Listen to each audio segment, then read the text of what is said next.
근데 저는 학습을 하기에 적합한 때가 정해져 있다고 생각을 합니다. 그게 바로 10대와 청소년기인데, 근데 이미 저는 30대가 되어버렸기 때문에 10대로 돌아가는 방법도 존재하지 않고, 어떻게 해야 10대 때 10년간 들였던 시간들을 단축해서 학습을 해낼 수 있을까?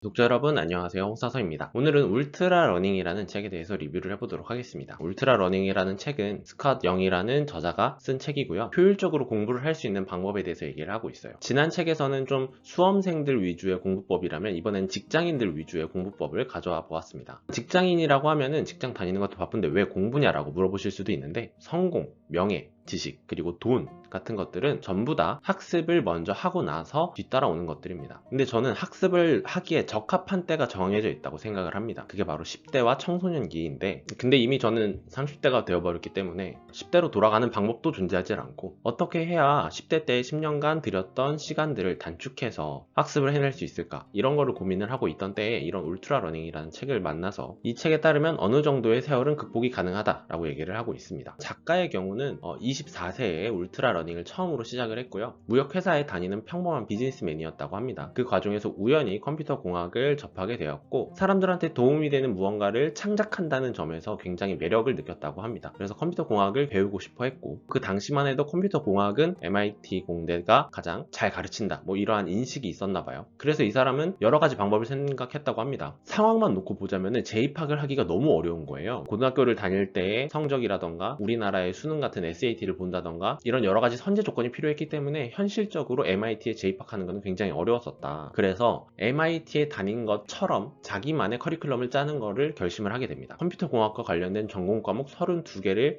작가가 나름대로 선정을 해요. 그리고 그 강의들이 인터넷 오픈 코스로 열려 있는 게 있었는데, 그걸 가지고 자신만의 커리큘럼을 완성을 하게 됩니다. 1년 안에 32개의 강좌를 다 듣고 자기 나름대로 설정한 중간고사, 기말고사를 통과를 하게 됩니다. 이 과정들을 블로그에다가 업로드를 하게 되었고, 이게 미국의 레딧이라는 커뮤니티에서 굉장히 이슈가 되면서 스캇 영이라는 작가의 챌린지가 주목을 받게 되고 울트라 러닝이라는 책으로 나오게 된 거죠. 사실 울트라 러닝이라는 단어 자체는 그 전부터 쓰이고 있었고, 이와 비슷하게 울트라 러닝 챌린지에 도전한 사람들이 몇 명 있다고 합니다. 스캇 영 작가를 비롯한 앞서 말씀드린 세 사람들의 공통점은 고강도의 학습 전략을 세웠다는 겁니다. 고강도 라는 거는 극한의 정신력을 요구하는 육체적 작업이란 뜻이죠. 여기서 말하는 학습은 자기주도형 학습입니다. 그리고 전략이라는 거는 누군가에게는 맞고 누군가에게는 틀릴 수 있습니다. 왜 울트라 러닝을 해야 되냐? 울트라 러닝을 하는 사람들의 목표는 일단 첫 번째로 돈을 많이 벌기 위해서가 있겠고, 두 번째는 내가 갖고 있는 한계를 극복하기 위해서입니다. 그리고 마지막으로는 커리어의 이점, 내가 지금 갖고 있는 직업이 마음에 안 들어서 바꾸거나 더 압도적인 성장을 하고 싶다거나 이러한 경우를 말을 하는 거고요. 세 개를 모두 다 할 수 있는 것이 울트라 러닝이라고 합니다. 이제 이번 시간에는 전체적인 목차에 대해서 간략하게 설명을 드리고, 다음 시간에는 제가 좀 더 각 목차별로 어떻게 해야 되는지를 자세하게 설명을 드리도록 할게요. 메타 학습 같은 경우에는 내가 무엇을 해야 하는지에 대한 리스트를 작성을 하는 겁니다. 작가의 예시처럼 32개의 컴퓨터 공학과 관련된 전공 강좌를 찾아내는 것, 그리고 그 전공 강좌를 어떻게 테스트할지 그것까지 찾아내는 것이 메타 학습 단계에서 해야 될 일이고요. 두 번째는 집중하기입니다. 너무 당연한 얘기인데, 이 집중하기는 책에 나오는 단어이고 실제 내용은 다른 게 들어가 있어요. 학습량에 있어서 다다익선을 피하라고 합니다. 3, 4시간 정도 내가 빡세게 집중을 할 수 있는 시간적 여유를 마련을 해두는 게 좋다라고 얘기를 하고요. 여기서의 말하는 3, 4시간은 하루에 3, 4시간이 아니라 일주일에 3, 4시간을 말하는 겁니다. 세 번째는 직접 하기입니다. 내가 배우고자 하는 걸 직접 해야 된다는 거예요. 어학을 목표로 잡은 경우에는 말하는 거를 연습을 해야 되지, 어학 관련된 교육 동영상을 보면 안 된다는 뜻입니다.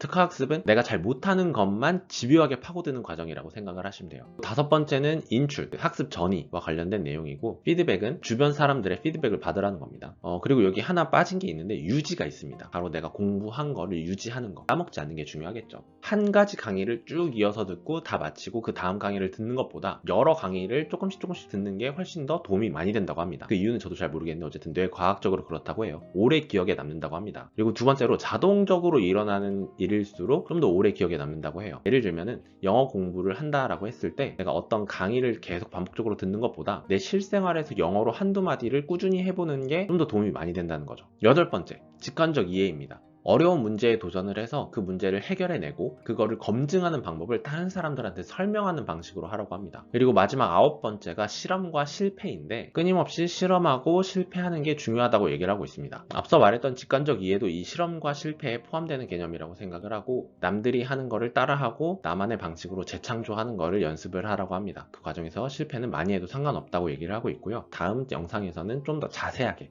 단계별로 어떤 거를 조심해야 되고 어떤 것들에 포커싱을 맞춰야 되는지 좀 더 자세하게 설명을 드리고 기존에 올리던 유튜브 콘텐츠 이거 외적으로 아예 별도로 울트라 러닝 진행 과정에 대해서 어떤 형식으로든 콘텐츠를 올릴까 생각을 하고 있습니다. 1년 뒤에는 좀 이 결과에 대해서 성공이 됐던 실패가 됐던 어떤 결론을 도달해낼 수 있을 것 같아요. 저와 비슷하게 직장인으로서 도전을 해보고 싶다 아니면 내 능력을 혁신적으로 높여보고 싶다 라는 생각을 가지신 분들은 호사서TV 구독해 주시고요. 제가 중간중간에 공유드리는 내용에 피드백을 주셔도 좋고 아니면 응원을 해주셔도 좋고 제가 나태해졌을 때 초심을 잃었을 때 이제 쓴소리를 해주셔도 좋습니다. 네, 오늘도 긴 영상 시청해주셔서 감사합니다. 구독과 좋아요도 감사합니다.